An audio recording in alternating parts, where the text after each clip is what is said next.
Hi friends, എല്ലാവർക്കും പുതിയൊരു mock ടെസ്റ്റിലേക്ക് സ്വാഗതം. അപ്പോൾ നമ്മളിത് തൊഴിൽ വാർത്തയിലെ കുറച്ച് ക്വസ്റ്റ്യൻസ് ആണ് ചെയ്യുന്നത്. അപ്പോൾ പഠിച്ചുകൊണ്ടിരിക്കുന്നവർ നിങ്ങളൊരു റിവിഷനായിട്ട് എടുത്തിട്ട് ചെയ്യുക. അറിഞ്ഞൂടാത്ത ക്വസ്റ്റ്യൻസ് ഉണ്ടെങ്കിൽ എഴുതി വെച്ച് പഠിക്കുക. പഠിച്ച ഭാഗത്തു നിന്നുള്ള ക്വസ്റ്റ്യൻസ് ചെയ്യാൻ പറ്റുമോ എന്നൊക്കെ നോക്കുക. അപ്പോൾ നമുക്ക് ക്വസ്റ്റ്യൻസിലേക്ക് കടക്കാം. കേന്ദ്ര റെയിൽവേ മന്ത്രി ആരാണ്? കേന്ദ്ര റെയിൽവേ മന്ത്രി അശ്വനി വൈഷ്ണവ് ആണ്. കേന്ദ്ര റെയിൽവേ മന്ത്രി അശ്വനി വൈഷ്ണവ്. ഏക ദൈവ വിശ്വാസികൾക്ക് ഒരു സമ്മാനം, ഗിഫ്റ്റ് ടു മോണോതീസ്റ്റസ് എന്ന പുസ്തകം രാജാറാം മോഹൻ റോയ് രചിച്ചത് ഏത് ഭാഷയിലാണ്? പേർഷ്യൻ ഭാഷയിലാണ് രചിച്ചത്. ഏകദൈവ വിശ്വാസികൾക്ക് ഒരു സമ്മാനം എന്ന പുസ്തകം രാജാറാം മോഹൻ റോയുടേതാണ്. അത് രചിച്ച ഭാഷ എന്ന് പറയുന്നത് പേർഷ്യൻ ഭാഷയാണ്. അടുത്തത്, ആധാർ കാർഡിലെ ലോഗോ രൂപകൽപ്പന ചെയ്തത് ആര്? ആധാർ കാർഡിന്റെ ലോഗോ രൂപകൽപ്പന ചെയ്തത് ആരാണ്? അതുൽ എസ് പാണ്ഡെ ആണ്. ആരാണ്? അതുൽ എസ് പാണ്ഡെ. മാനവരാശിയുടെ ഭവനം എന്നറിയപ്പെടുന്ന അന്തരീക്ഷ പാളി ഏതാണ്? മാനവരാശിയുടെ ഭവനം എന്നറിയപ്പെടുന്ന അന്തരീക്ഷ പാളിയാണ് ട്രോപ്പോസ്ഫിയർ. ഏത് നേതാവിന്റെ മരണശേഷമാണ് ഗാന്ധിജി കോൺഗ്രസിന്റെ അനിഷേധ്യ നേതാവായി ഉയർന്നത്? ഏത് നേതാവിന്റെ മരണശേഷമാണ് ഗാന്ധിജി കോൺഗ്രസിന്റെ അനിഷേധ്യ നേതാവായി ഉയർന്നത്? ബാലഗംഗാധര തിലകൻ. അടുത്ത ക്വസ്റ്റ്യൻ, 19ാം ഏഷ്യൻ ഗെയിംസിൽ പുരുഷ ഹോക്കിയിൽ സ്വർണം നേടിയത് ആരാണ്? ഇന്ത്യയാണ് പുരുഷ ഹോക്കിയിൽ സ്വർണം നേടിയത്. പത്മശ്രീക്ക് അർഹനായ ആദ്യ അത്ലറ്റ് ആരാണ്? പത്മശ്രീക്ക് അർഹനായിട്ടുള്ള അത്ലറ്റ് ആണ് മിൽഖ സിംഗ് അഥവാ പറക്കും സിംഗ് എന്നറിയപ്പെടുന്ന ആരാണ്? മിൽഖ സിംഗ്. വർണ്ണാന്തതയുള്ള ആളിന് തിരിച്ചറിയാൻ കഴിയാത്ത നിറങ്ങൾ. ചുവപ്പും പച്ചയുമാണ് തിരിച്ചറിയാൻ കഴിയാത്ത നിറങ്ങൾ. തിരിച്ചറിയാൻ കഴിയുന്ന നിറം ഏതാണ്? നീലയാണ്. വർണ്ണാന്തത അഥവാ ഡാൾട്ടണിസം എന്ന് പറയും. അടുത്തത്, 13ാമത് ICC ലോകകപ്പിന്റെ ഗ്ലോബൽ അംബാസിഡർ. 13ാമത് ICC ലോകകപ്പിന്റെ global ambassador Sachin Tendulkar. Chief election കമ്മീഷണറായ ആദ്യ വനിത ആരാണ്? ചീഫ് ഇലക്ഷൻ കമ്മീഷണറായ ആദ്യ വനിത VS രമാദേവി. ഇന്ത്യൻ ഉപഭൂഖണ്ഡത്തെ ഏഷ്യൻ ഉപഭൂഖണ്ഡത്തിന്റെ ഇതര ഭാഗങ്ങളിൽ നിന്നും വേർതിരിക്കുന്ന പർവ്വതം ഏതാണ്? ഇന്ത്യൻ ഉപഭൂഖണ്ഡവും ഏഷ്യയിലെ മറ്റു ഉപഭൂഖണ്ഡങ്ങളിൽ നിന്നും വേർതിരിക്കുന്ന പർവ്വതം ഏതാണ്? ഹിമാലയമാണ്. ഏതാണ്? ഹിമാലയം. ഹിമാലയ പർവ്വതം.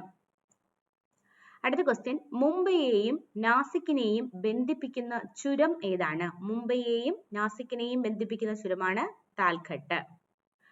കൊട്ടാരങ്ങളുടെ നഗരം എന്നറിയപ്പെടുന്നത്. കൊട്ടാരങ്ങളുടെ നഗരം എന്നറിയപ്പെടുന്നതാണ് കൊൽക്കത്ത. കൊട്ടാരങ്ങളുടെ നഗരം കൊൽക്കത്ത. ഇന്ത്യയിൽ കടൽ തീരത്തിനടുത്തുള്ള ആദ്യ സ്റ്റീൽ പ്ലാന്റ്. ഇന്ത്യയിൽ കടൽ തീരത്തിനടുത്തുള്ള ആദ്യ സ്റ്റീൽ പ്ലാന്റ് വിശാഖപട്ടണം. നാസിക് ഏത് നദിയുടെ തീരത്താണ്? നാസിക് ഗോദാവരിയുടെ തീരത്താണ് നാസിക്.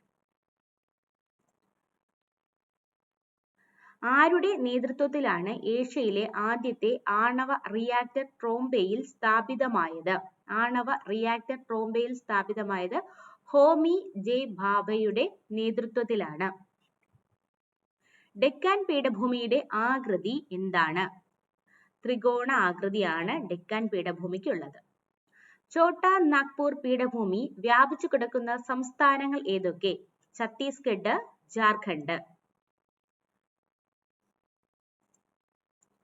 അടുത്ത ക്വസ്റ്റ്യൻ, സ്റ്റാൻലി റിസർവോയർ ഏത് നദിയിലാണ്? സ്റ്റാൻലി റിസർവോയർ ഏത് നദിയിലാണ്? ആൻസർ കാവേരി നദിയില്. ഭാരത് മാല പരിയോജന ഏത് മേഖലയുമായി ബന്ധപ്പെട്ടിരിക്കുന്നു? ഭാരത് മാല പരിയോജന റോഡ് വികസനവുമായി ബന്ധപ്പെട്ടിരിക്കുന്നു. ഭാരത് മാല പരിയോജന. ദേശീയ ഗാനത്തിന്റെ ഇംഗ്ലീഷ് തർജ്ജമയുടെ ശീർഷകം എന്താണ്? Morning song of India. Morning song of India ആണ് നമ്മുടെ ദേശീയ ഗാനത്തിന്റെ ഇംഗ്ലീഷ് തർജ്ജമയുടെ പേര്. കുറ്റം ആരോപിക്കപ്പെട്ട ഒരു വ്യക്തിയെ അയാൾക്കെതിരെ തെളിവ് നൽകാൻ പ്രേരിപ്പിക്കാൻ പാടില്ല എന്ന് വ്യക്തമാക്കുന്ന ഇന്ത്യൻ ഭരണഘടനയിലെ അനുച്ഛേദം ഏതാണ്?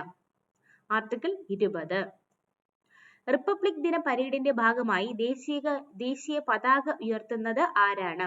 ആൻസർ രാഷ്ട്രപതിയാണ് റിപ്പബ്ലിക് ദിന പരേഡിന്റെ ഭാഗമായിട്ട് ദേശീയ പതാക ഉയർത്തുന്നത്. സ്വദേശി പ്രസ്ഥാനത്തിന്റെ പടയണി ഗാനം എന്താണ്? വന്ദേ മാതരം. സ്വദേശി പ്രസ്ഥാനത്തിന്റെ പടയണി ഗാനമാണ് വന്ദേ മാതരം.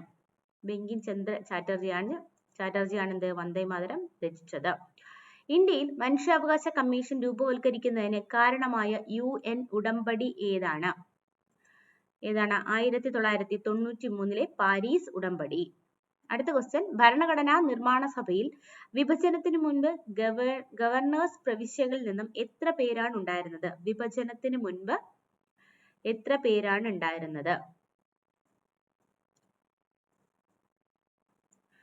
വിഭജനത്തിന് മുമ്പ് 292 പേരുണ്ടായിരുന്നു.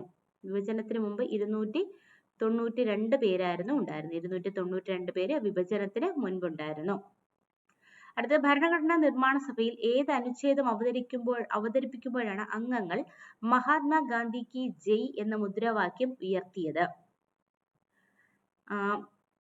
ഏത് അനുച്ഛേദമാണെന്ന് ചോദിച്ചാൽ അനുച്ഛേദം 17 ആണ്. ഏതാണ്? അനുച്ഛേദം 17. മഹാത്മാഗാന്ധി കി ജയ് എന്ന മുദ്രാവാക്യത്തോടെ അവതരിപ്പിച്ച അനുച്ഛേദമാണ് ആർട്ടിക്കിൾ 17. ഇന്ത്യൻ ഭരണഘടനയിൽ മൗലിക ചുമതലകൾ ഉൾപ്പെടുത്തിയ സമയത്തെ പ്രധാനമന്ത്രി ആരാണ്? ഇന്ദിരാഗാന്ധി ആയിരുന്നു. മൗലിക കടമകൾ ഉൾപ്പെടുത്തുമ്പോൾ പ്രധാനമന്ത്രി ഇന്ദിരാഗാന്ധി. കേരള സംസ്ഥാന വിവരാവകാശ കമ്മീഷന്റെ ആസ്ഥാനം എവിടെയാണ്? തിരുവനന്തപുരമാണ്. കേരള സംസ്ഥാന വിവരാവകാശ കമ്മീഷന്റെ ആസ്ഥാനമാണ് തിരുവനന്തപുരം. ഇന്ത്യൻ പ്രസിഡന്റിന് അധികാരം ഏൽക്കുമ്പോൾ സത്യവാചകം ചൊല്ലിക്കൊടുക്കുന്നത് ആരാണ്? സുപ്രീം കോടതി ചീഫ് ജസ്റ്റിസ് ആണ് ഇന്ത്യൻ പ്രസിഡന്റിന് സത്യവാചകം ചൊല്ലിക്കൊടുക്കുന്നത്. മലയാളി മെമ്മോറിയൽ ശ്രീമൂലം തിരുനാൾ രാജാവിന് സമർപ്പിക്കപ്പെട്ട വർഷം 1891. മലയാളി മെമ്മോറിയൽ സമർപ്പിക്കപ്പെട്ട വർഷം 1891. ഗുരുവായൂർ സത്യാഗ്രഹത്തിന്റെ 10ാം ദിവസം ഏത് വനിതയാണ് സത്യാഗ്രഹ വേദിയിൽ പ്രസംഗിക്കുകയും കേളപ്പന് ശേഷം നിരാഹാരം അനുഷ്ഠിക്കുവാനുള്ള തന്റെ സന്നദ്ധത അറിയിക്കുകയും ചെയ്തത്? ആര്യ പള്ളം. ഐക്യ കേരള പ്രമേയം പാസാക്കിയ ആദ്യത്തെ നാട്ടുരാജ്യ പ്രജാ സമ്മേളനം നടന്ന വർഷം 1928. എന്റെ പത്രാധിപരില്ലാതെ എനിക്കെന്തിന് പത്രവും അച്ചടിശാലയും എന്ന് പ്രസ്താവിച്ചത് ആര്? വക്കം അബ്ദുൽ ഖാദർ മൗലവി.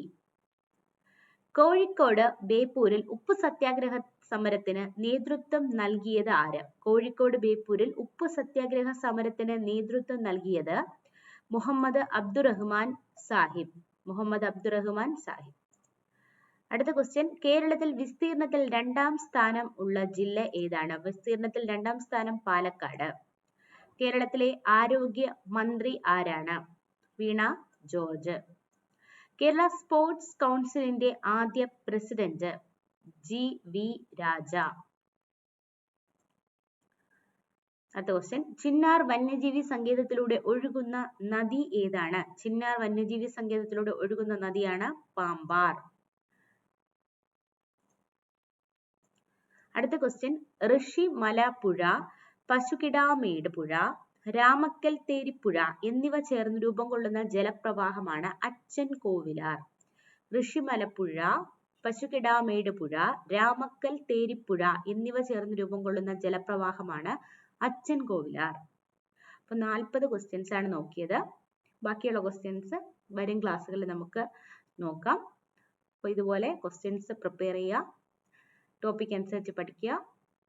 അപ്പൊ എല്ലാവർക്കും നല്ലൊരു വിജയം ആശംസിക്കുന്നു. Thank you.